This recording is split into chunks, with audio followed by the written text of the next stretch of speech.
Dhaka university এই সলিমুল্লাহ হলে একটা রুমে এক ব্যবসায়ীকে রাতভর আটকে রেখে নির্যাতনের অভিযোগ উঠছে ঢাকা বিশ্ববিদ্যালয়ের ছাত্র দলের একাংশ এবং ঢাকা কলেজ ছাত্র দলের সিন্ডিকেটের বিরুদ্ধে। অভিযোগ হচ্ছে ঈদ উপলক্ষে পলাশী মোড়ে অস্থায়ী গরু ছাগলের বাজার থেকে চান্দা আদায়ের অংশ হিসেবে ওই ব্যবসায়ীর কাছ থেকে 1 লক্ষ টাকা দাবি করা হয়েছিল মাত্র আর কি। বিশ্ববিদ্যালয় প্রশাসনের পক্ষ থেকে জানানো হয়েছে আমার দেশকে যে প্রাথমিক জিজ্ঞাসাবাদে অভিযুক্তরা চাঁদার দাবিতে ব্যবসায়ীকে আটকে রাখার কথা স্বীকার করেছে। তো এইটা আমি আমার ফেসবুকে পোস্টাইছিলাম, লিখেছিলাম এ বিষয়ে আমি পত্রিকার প্রতিবেদনের তথ্য উল্লেখ করলাম, বাকিটা আপনারা কমেন্ট বক্সে জানাইতে পারেন। বিএনপিওয়ালারা আমার উপরে ঝাঁপে পড়িছে, যেমন ঝাঁপে পড়ে বেশ কিছুদিন থেকে ঝাঁপে পড়িচ্ছে দেখিচ্ছেন না। তো তুই আমার দেশে যায় ধরার নরম মাটি পাইছে তো বিড়াল হাগে আর কি, শক্ত মাটির বিড়াল হাগে না। আমার দেশ শক্ত মাটি পিনাকি নরম মাটি, এটি এসে ঝাঁপে পড়িছে। এটা হইতেছে BNP double fascist hobby we. Awami লীগের ফ্যাসিবাদ কি দেখেছেন, হাসিনা স্কোয়ার হবি উই। তো একজন বিএনপি মজার কমেন্ট করেছে, সেটা নেই আজকের এপিসোড। আজকে মুরব্বীরা আমাকে না ক্ষমা করিবেন, কারণ আমি এমন একটা কমেন্ট পাইছি ফেসবুকে বিএনপি করা এক ভাইয়ের কাছ থেকে, উত্তরে না দাওয়াই লাগে। তো বিষয়টা শরমের, তাই মুরব্বীদের কাছ থেকে আগে এনা ম্যাপ চাই নিতেছি। উনি লিখতেছেন জামাতি লেসপেন্সার পিনাকি ভট্টাচার্য, মানে সে বলতে চাইতেছে আমি জামাতের চাটুকার আজ্ঞাবাহী। যাই হোক, সে কইতেছে বিএনপি পাদ মারলে ঢোল তবলা নিয়ে লাগেন, আর জামাত হাইকে প্যান্ট নষ্ট করলেও আমার নাকি কথা ফোটে না। কাহিনী কি? গুরুতর অভিযোগ। আসেন এই অভিযোগের জবাবটা একটু দেই। আর এটাও বিএনপি না বুঝে নেওয়া দরকার যে আমার লগে পাঙ্গা লড়তে আসলে ক্যাঙ্কা করে জয় বাংলা করে দেব। হ্যাঁ, এটা দেখে দিলাম আর কি। আসেন শুরু করি। বিএনপি লায়ক হয়েছে, ক্ষমতার যাবে, তো তার পাদ নিয়ে আমার তো সমস্যা থাকবেই। বিএনপি পাদলে আমি কেন বেদ্য বাজাই? হ্যাঁ জানেন, কারণ বিএনপির পাদে গন্ধ আছে, শব্দ নাই। তাই শব্দের অভাব পূরণ করার জন্য ঢোল তবলা বাজানো লাগে, শিল্পকে পূর্ণ করতে হয়। এডিটর সাহেব ঢোল তবলা বাজান। মোবাইলের রিঙ্গারের শব্দ না শোনার জন্য আপনি সাইলেন্ট মোড ইউজ করতে পারেন। পিস্তলের গুলির শব্দ ঢাকার জন্য আপনি সাইলেন্সার ইউজ করতে পারেন। কিন্তু আমার বিস্ময়, বিএনপি তার ফিট করেছে যেমন সাইলেন্ট মোডে পাদ মারতে পারে।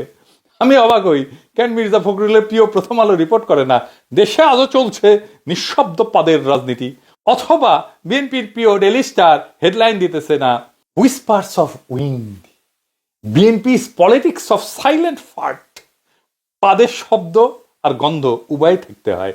গন্ধ বা শব্দ ছাড়া পাদ পরিপূর্ণ পাদের মর্যাদা পাইতে পারে না। ধরেন পাদে যদি গন্ধ না থাকে, তাহলে তো আপনি গায়ে উঠবেন পাদে গন্ধ নেই, এ তো ভাবতেও পারি না। আল্লাহর দুনিয়ায় কি কুদরত, দেখেন পাদের শব্দের সাথে গন্ধ দিচ্ছেন। ধরেন পাদে শুধু গন্ধ আছে, শব্দ নাই, আপনি বুঝতে পারবেন কে পাদিচ্ছে না? পারবেন না।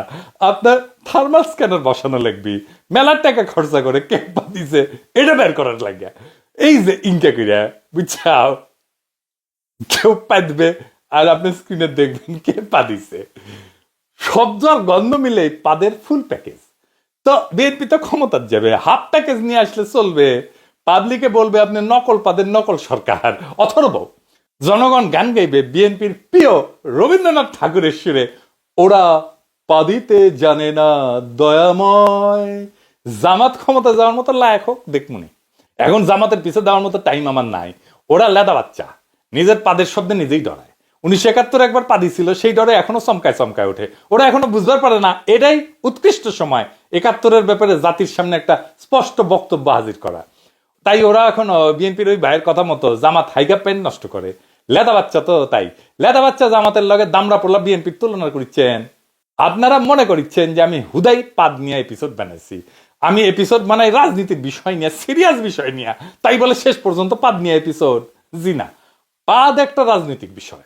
যেমন ধরেন বিএনপি ক্ষমতাতে আসলে সে পাদ ও প্রদীপের সামনে এসে দাঁড়াইবে, ক্ষমতার পাদ ও পিছে বিএনপির অভিষেক ঘটবে। পাদ শুধু রাজনীতি না, এটা একটা গুরুত্বপূর্ণ ক্ষমতা প্রশ্ন।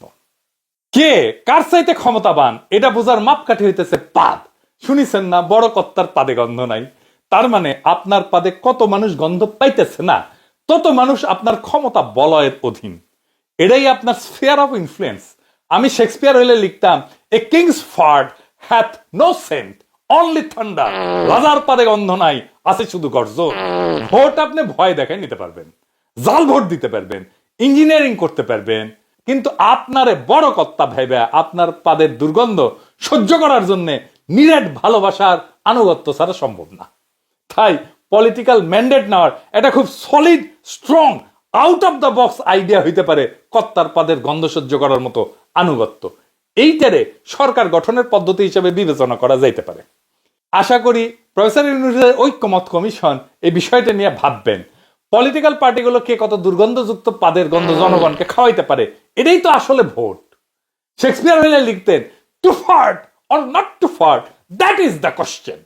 আওয়ামী লীগকে নকল করাই যখন বিএনপির রাজনীতি হয়ে গেছে, আওয়ামী লীগের ধার করা অসাম্প্রদায়িকতা, মুক্তিযুদ্ধের চেতনা, জামাত শিবির রাজাকার, 1971 ছাড়া বিএনপির যেমন চলেই না, হাসিনার স্মার্ট বাংলাদেশের মতো করে স্মার্ট পাদের কর্মসূচি ঘোষণা করতে পারে বিএনপি। ওরা কবে আমাদের পাদে গন্ধ কম, শব্দ কম এবং স্বল্পস্থায়ী স্মার্ট।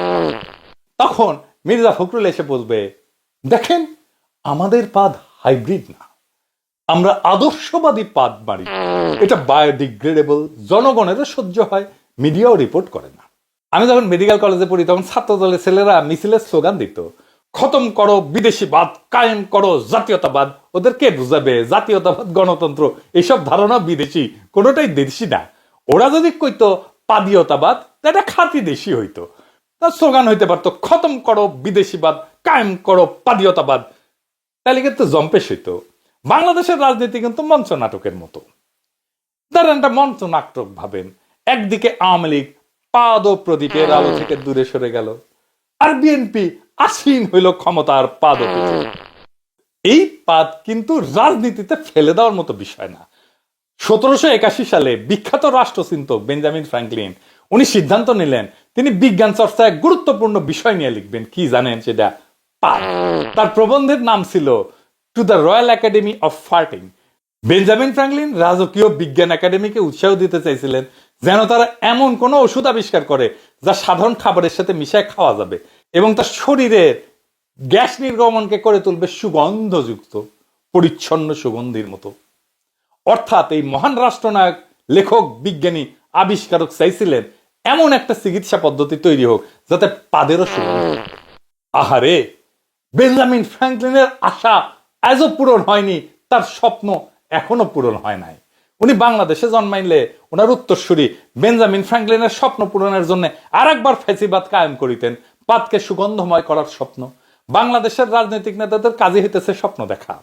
পদ্মা সেতু থেকে শুরু করে মধ্যমায়ের দেশ সব হওয়ার স্বপ্ন দেখেন।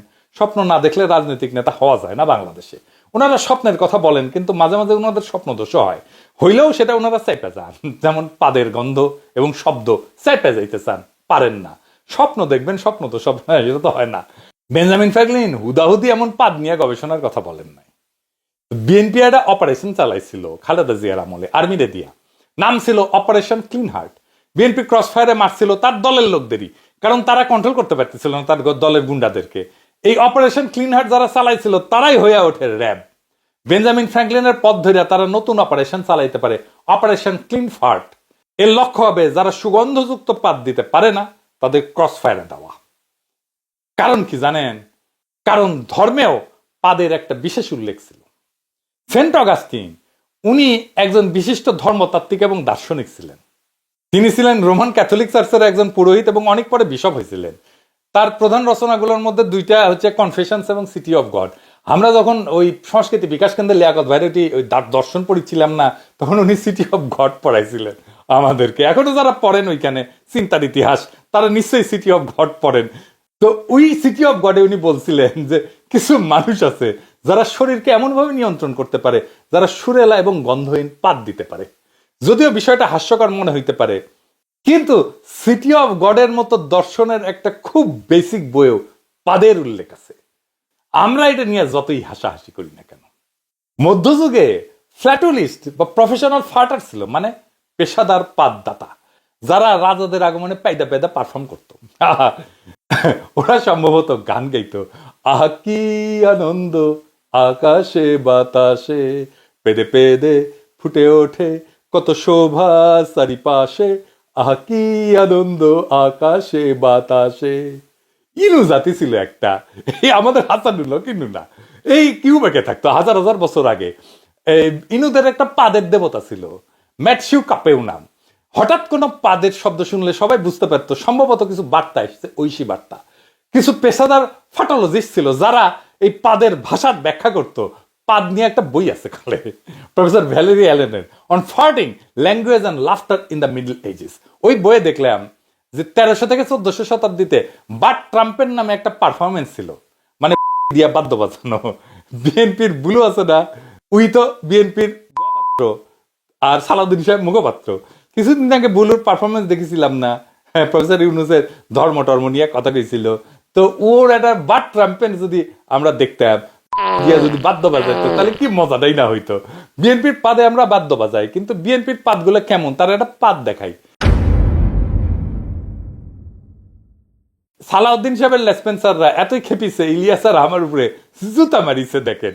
ইলিয়াস হোসেন ফিনাকি ইতার জুতা মারি দিয়ে আর প্রাণ প্রিয় সালাউদ্দিন ভাইয়েরে অপচর্য করার বলি আর তারা দিক্কাত জানাই জুতা নিক্ষেপ করছি।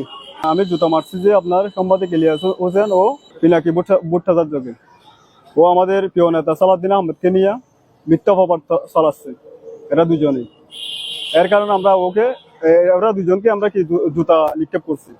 ইলিয়াস আলী এবং পিনাকি ভট্টাচার্য, আমরা আমাদের প্রিয় নেতার বিরুদ্ধে অপপ্রচার চালানোর কারণে আমরা এদের বিরুদ্ধে জুতা নিক্ষেপ কর্মসূচি আজকে গ্রহণ করেছি।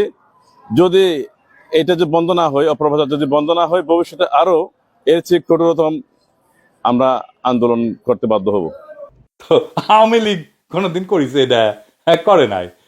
কারা বাংলাদেশের রাষ্ট্র ক্ষমতা আসতে চায় দেখেন, জান কালা কালা আওয়ামী লীগ কি করেছে, ওরা বিএনপি তামা তামা কইরা দিবে আপনার জান কলে। হ্যাঁ, স্যাম্পল তো দেখিলেন। আগামীর বাংলাদেশে বাক স্বাধীনতা মানে না বলার অধিকার না। বিএনপির এহেন পাদ চিনাও চুপ থাকার যোগ্যতা। বেঞ্জামিন ফ্রাঙ্কলিন চান সুগন্ধি পাদ, সেন্ট অগাস্টিন চান সুরেলা পাদ, আর বিএনপি চায় গন্ধহীন পাদ, যেন রাজনীতি কইরা আবার দায় নিতে না হয়। তাই পাদের শব্দ থাকতে হবে, রাজনীতিতে বক্তব্য থাকতে হবে।